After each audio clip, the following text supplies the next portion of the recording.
என்னடா இங்க சத்தம்? ஏமா அழாதம்மா, அழாம சொல்லுமா. ஏமா என்ன நடந்துச்சு? என்னம்மா ஏன் இப்படி அழுகுற? என்னம்மா? மாமன் தானே குளிச்சிட்டு வரப்போ என்னென்னமோ சொல்லி என்ன கட்டி பிடிக்கிறாரு. நான் ஊருக்கு போறப்போ நான் சொல்லிக்கிறேன். மாமன் தானே கட்டி பிடிச்சான். கேமா அப்படி அழுகுற?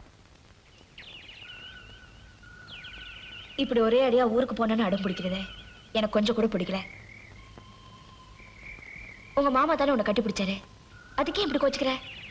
4 ஆம்பளைங்க முன்னாடி உங்களை கட்டி பிடிச்சா நீங்க வேணா அதுக்கு சந்தோஷப்படலாம். என்னால அதை ஜீர்ணிக்க முடியல. நான் ஒண்ணு சொல்றேன்,